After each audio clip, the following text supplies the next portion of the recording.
At 45, I ran a 4 hour and 13-minute marathon, and at 47, I crossed the line in 3 hours and 5 minutes. That's over an hour faster. So how did I do that? Well, I completely changed how I approach running, and that transformation led me to become a certified distance running coach to help other midlife runners do the same. In this video, I'll share 7 science-based tactics that made the biggest difference for marathon performance over 40. These are the same tactics I use myself and with the runners I coach, and they consistently deliver faster times.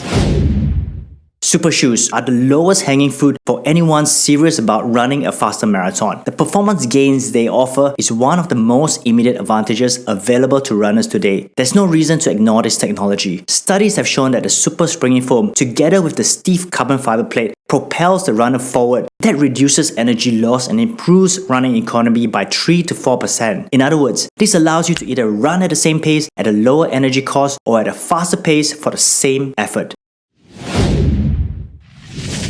Think of these as small, legal performance enhancers that build on top of your training. Each ergogenic aid might add 1 to 3% to performance, but you don't get all the gains added together. That said, you don't need every supplement. Choose the ones that you tolerate well and that genuinely move the needle for you.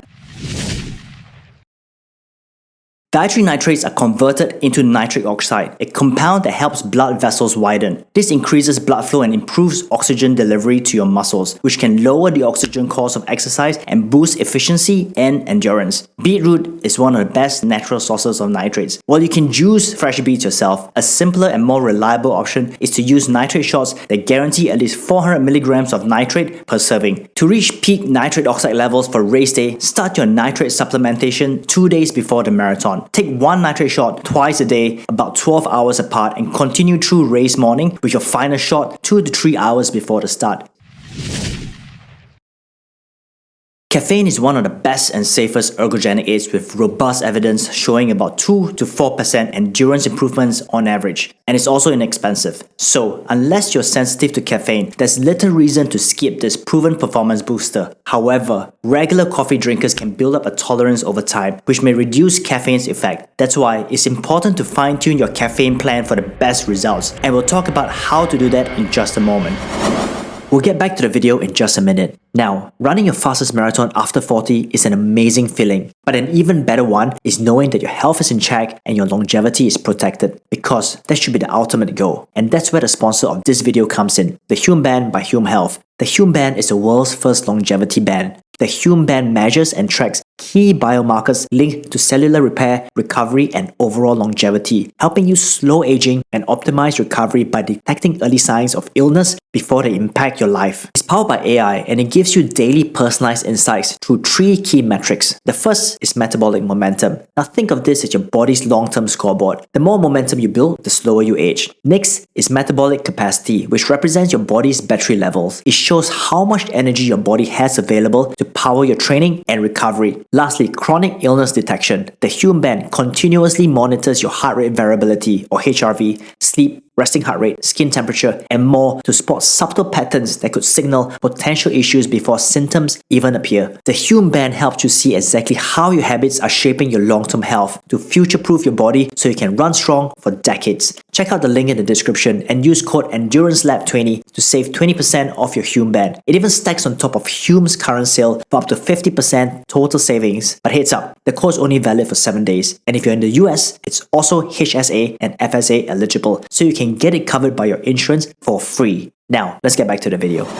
Caffeine pills are often a better option than coffee or other caffeinated beverages on race day. Drinking enough coffee to reach the optimal dose can send you hunting for a bathroom mid-race, and studies show pure caffeine is more effective than coffee for performance. Pills also make it much easier to control your dosage accurately. The optimal caffeine dose is between 3 and 6 milligrams per kilogram of body weight, but you need to test it in training. Caffeine peaks in the bloodstream an hour after consumption and has a half-life of roughly 5 hours.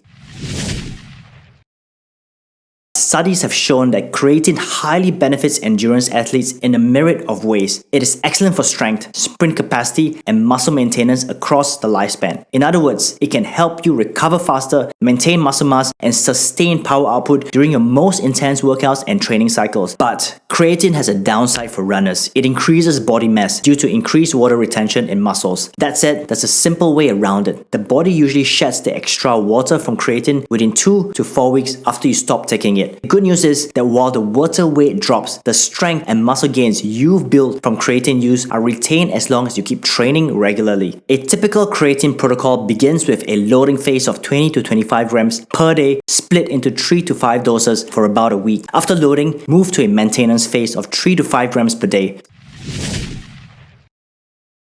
Sodium bicarbonate, better known as baking soda, acts as a buffer that helps neutralize the acid buildup in your muscles during hard efforts, letting you hold higher intensities for longer. While most of the strongest effects have been seen in shorter, high-intensity events like the 800 and 1500 meter races, newer studies show that it can also benefit marathoners when fatigue and acidosis start to set in. The main downside is gastrointestinal discomfort, which can include bloating, nausea, and cramps, especially with traditional powder forms. That's why products like the Molten Bicarb system were created. This gel-based system encapsulates the sodium bicarbonate in a hydrogel, which helps protect your stomach while still providing the performance benefits. I'm one of those marathoners who run close to my second lactate threshold and sometimes cross it, and the bicarb system has clearly helped delay that burn, allowing me to hold higher intensities for longer during the race.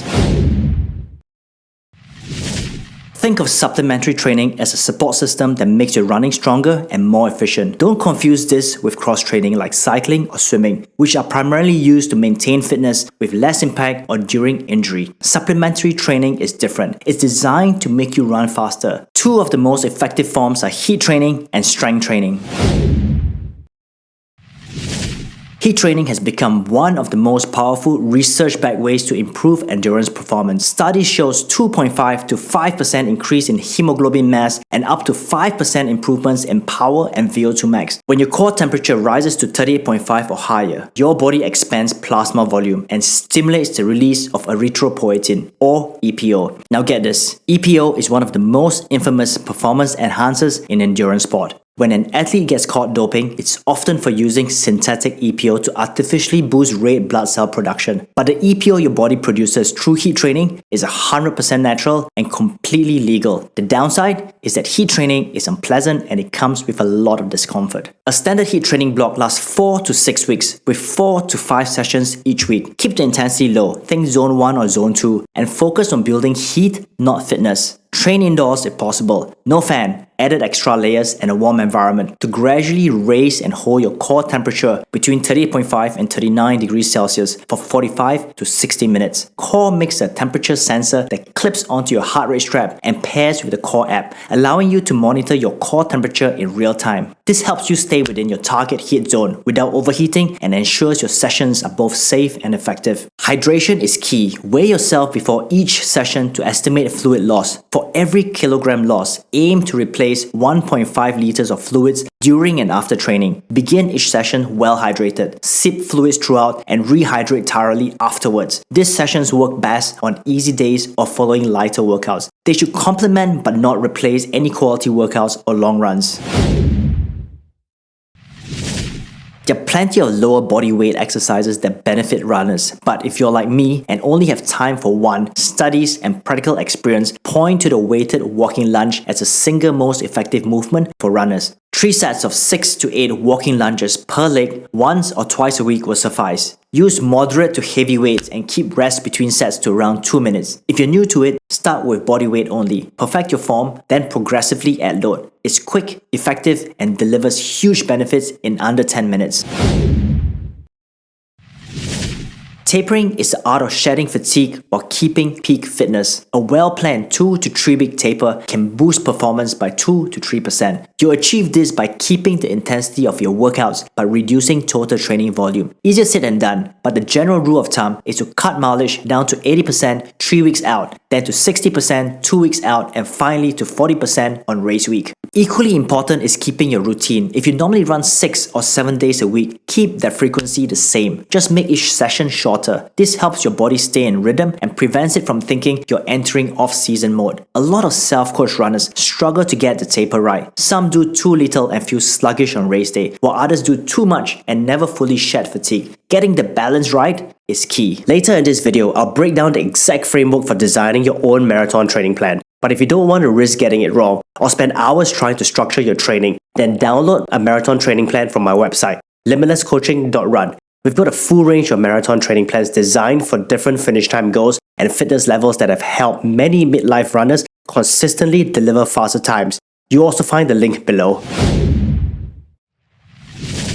Leading research recommends that carbohydrate loading for endurance athletes before a marathon is 10 to 12 grams of carbohydrates per kilogram of body weight. Typically consumed 24 to 36 hours before the event. Things like white rice, potatoes, bread, pasta, and oats are all ideal options. The trouble is, 10 to 12 grams of carbohydrates per kilogram of body weight works out to a lot of pasta. Cooked pasta contains only about 25 to 30% carbohydrates. For me, at 65 kilograms, that means consuming 650 to 780 grams of carbohydrates. In pasta terms, that's about 2.5 to 3 kilograms of pasta. Now, that's a lot to get down in one day. But don't worry, there's a hack that works wonders. I recommend making your own carb gel using only maltodextrin. Maltodextrin is pure glucose and is 100% carbohydrate by weight. It's also easy to digest and it contains zero fiber. Terrible for diabetes, but awesome for carb loading. To make the gel, mix 1 part maltodextrin with 1 part water in a blender. For a smoother texture, bring it to a light boil to dissolve. If you weigh 70 kilograms, mix 700 to 840 grams of maltodextrin with the same amount of water. One point to note, don't drink it all in one go as it might cause GI distress. Sip it gradually throughout the day. Now, this isn't about carbohydrates, but since we're on the topic of loading, let's talk about hydration. Aim to drink consistently throughout the day before the marathon. That's about 2.5 to 3 liters of total fluids containing electrolytes. On race morning, drink about 5 to 7 milliliters of fluid per kilogram of body weight about 2 to 3 hours before the start of the race. Then top up with small sips during the final hour. The goal is simple: start the race well hydrated. The traditional recommendation has been about 60 grams of carbohydrates per hour, but new research shows that trained athletes perform better when consuming 90 grams or even more. With proper gut training, some elite runners are now tolerating 120 grams per hour or beyond. Just like you train your muscles and cardiovascular system, your gut also needs training to handle that amount of carbohydrates. If you jump straight to 120 grams per hour, you're almost guaranteed to experience GI distress. Instead, start low, around 30 to 60 grams per hour, and gradually increase during long runs and marathon pace workouts. These sessions best simulate race conditions and teach your gut how to absorb more carbs effectively at race intensities without cramping or nausea. Over time, you'll be able to take in more carbs. Now, the goal isn't perfect comfort, but to be able to consume and keep the fuel down so it gets absorbed and used, even if there's some mild discomfort. If you simply go out and run consistently, you will improve even without a well-designed training plan. But if you want to get the absolute most out of the time you spend training, this is the most difficult piece to master. Through well-designed training, you're teaching your body to become more efficient at clearing metabolic byproducts like lactate and hydrogen ions, which accumulate during hard efforts. The better you manage this, the longer you can sustain your marathon pace before fatigue sets in. According to the law of specificity, running at your goal marathon pace is the only way to replicate the exact muscle fiber recruitment, energy system usage, and fatigue profile you'll face on race day. Now, to effectively train for a faster marathon, you should ideally train to pace, not heart rate. Why? Because heart rate fluctuates based on sleep, caffeine, temperature, stress, and countless other factors that distract from the real metric that matters, your actual output. Now, heart rate can serve as a helpful proxy for effort, but your plan should always be anchored to pace. After all, no one crosses the finish line of a marathon with their hands in the air celebrating that they held a perfect zone 3 heart rate. What really matters is that you ran fast enough to achieve your goal time. Ultimately, the goal of marathon training is to run the 26.2 miles at a specific pace to achieve your time goal, not a heart rate goal. So, how do you build towards that goal? Well, through what is called a multifaceted training pyramid. It's a system popularized by elite coach Steve Magnus, which describes how training progresses from general fitness to precise race readiness. At the base of the pyramid, you build general endurance and general speed. General endurance comes from easy aerobic runs, long runs, and high overall volume. This develops your aerobic capacity and strengthens the heart, lungs, and muscles to use oxygen more efficiently. General speed refers to strides and short sprints that sharpen your neuromuscular system and improves running economy. Above that layer is aerobic support and anaerobic support. Aerobic support includes tempo runs, steady-state sessions, and long runs with tempo segments. Basically, workouts that improve your ability to sustain moderately hard efforts and enhance lactic clearance. Anaerobic support includes VO2 max intervals, heel repeats, or short hard efforts that build strength and increase your capacity to handle very high intensity for brief periods. Together, these zones expand both your aerobic and anaerobic engine. The next layer is direct endurance support and direct speed support. Direct endurance support includes long runs with extended segments that are slightly slower but very close to race pace. Direct speed support involves threshold intervals that are slightly faster than race pace running to maintain leg turnover and improve efficiency. Finally, at the top of the pyramid is specific training. These are workouts that most closely mimic race day demands. These are long runs or tempo runs at marathon pace and sustained efforts that test both physical and mental endurance. Now, this structured progression ensures that by the time you reach your taper, you've trained every physiological system that contributes to your marathon success, from your aerobic base to your lactate management, muscle durability, and mental toughness. When all these layers align, you are primed to sustain 26.2 miles at your goal pace with efficiency, confidence, and control. Now, I know this sounds like a lot, and it is. Building a complete marathon training plan that covers all the systems is complex and time-consuming. If you don't want to risk getting it wrong or spend hours trying to structure your training, then download a marathon training plan from my website, limitlesscoaching.run. You also find the link below. And if you found value in this video, hit like, subscribe, and share it with a fellow runner. Thanks for watching, and I'll see you in the next one.